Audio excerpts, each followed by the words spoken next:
जी के प्रत्यक्ष कृपा पात्र उत्तर प्रदेश के यशस्वी मुख्यमंत्री श्री योगी आदित्यनाथ जी को भी इसके लिए मैं विशेष बधाई देना चाहता हूं।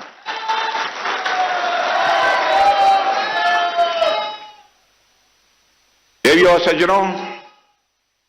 सज्जनों, भारतीय परंपरा में धर्म को किसी संकीर्ण आस्था या कर्मकांड तक सीमित नहीं किया गया है।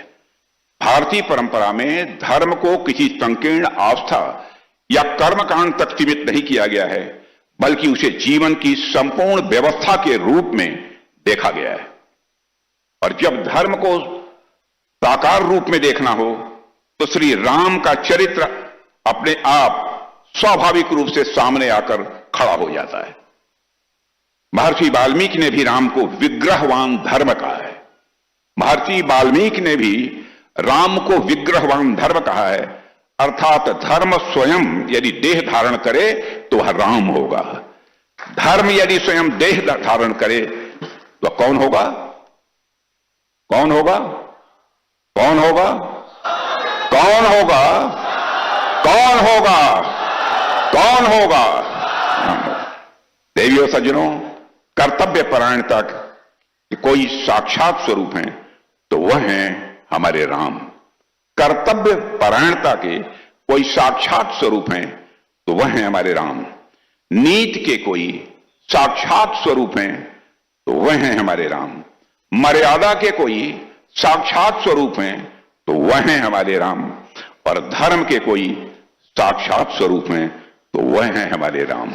राम यानी सत्य, राम यानी संयम, राम यानी संकल्प, राम यानी अनुशासन, राम यानी संघर्ष। सबके साथ राम यानी संघर्ष। राम का जीवन किसी चमत्कार या अलौकिकता का प्रदर्शन नहीं है, बल्कि वह निरंतर कठिन परिस्थितियों में विवेकपूर्ण निर्णय लेने की, मैं मानता हूं, अपने में वह कथा है। वे धर्म के रक्षक ही नहीं बल्कि धर्म के अनुशीलक।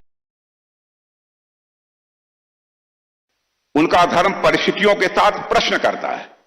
उनका धर्म परिस्थितियों से प्रश्न करता है, स्वयं को कसौटी पर कसता है और फिर भी मूल्यों से विचलित वह नहीं होता है। ऐसा है हमारे राम का धर्म। राम की महानता इसी में है कि वे कभी अपने कर्तव्य को सरल नहीं बनाते, बल्कि स्वयं को कठोर बनाकर कर्तव्य का वह निर्वाह करते हैं। कहना मैं यह चाहता हूं, राम किसी कथा का विषय नहीं है, राम किसी ग्रंथ के अध्याय नहीं है। राम वह चेतना है जो मनुष्य को मनुष्य बनाए रखती है। राम वह चेतना है जो मनुष्य को मनुष्य बनाए रखती है। जहां निर्णय लेना कठिन हो जाता है वहां राम आदर्श बनकर खड़े हो जाते हैं। जहां शक्ति उन्माद बनने लगती है वहां राम मर्यादा बनकर खड़े हो जाते हैं। जहां अधिकारों की बात आती है वहां राम कर्तव्य बनकर हम सबके सामने आ जाते हैं। ऐसे हैं हमारे राम। राम वहां है जहां मन स्वार्थ से ऊपर उठकर विवेक का हाथ थाम लेता है। राम वहां है जहां मन स्वार्थ से ऊपर उठकर विवेक का हाथ थाम लेता है। राम उस धर्म का स्वर है जो जीवन के हर संघर्ष में उतरता है। वन की धूल में राम है, राज सिंहासन की गरिमा में राम है, निषाद राज के आलिंगन में राम है, और सबरी की प्रतीक्षा में भी यदि कोई है तो हमारे और आपके राम हैं। जहां किसी ने आखिरी आशा छोड़ी नहीं, जहां किसी ने आखिरी आशा छोड़ी नहीं, वहां राम उपस्थित हैं। जहां किसी ने आखिरी आशा छोड़ी नहीं वहां राम उपस्थित हैं। और जहां किसी ने अन्याय सहकर भी अधर्म नहीं चुना वही राम जीवित हैं। देवियों सज्जनों, जब हम लोग भगवान राम की मर्यादा पर चर्चा कर रहे हैं तो मैं उनकी मर्यादा का हम भारतीयों पर जो असर पड़ा है उस पर भी मैं आपका ध्यान दिलाना चाहूंगा। मैं हमेशा कहता हूं कि राम हमारी चेतना में बसे हैं। वे हमारी चेतना में ऐसे रचे बसे हैं कि उनकी मर्यादा अब हमारी पहचान बन गई है।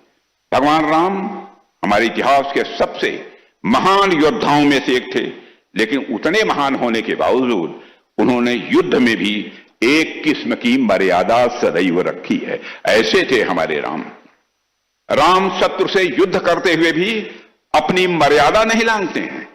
राम शत्रु से युद्ध करते हुए भी अपनी मर्यादा नहीं लांघते हैं।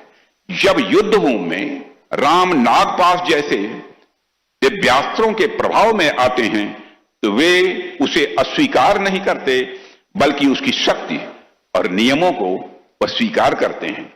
युद्ध के बीच में भी राम मर्यादा नहीं छोड़ते, और रावण जब निहत्था होता है, जब रावण निहत्था होता है तो हमारे राम युद्ध को स्थगित कर देते हैं।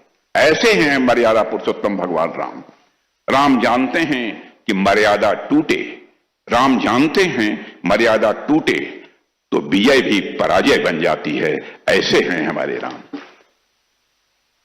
देवियों सज्जनों, रक्षा मंत्री हूं इस देश का। ऑपरेशन सिंदूर की मैं जरूर चर्चा करना चाहूंगा।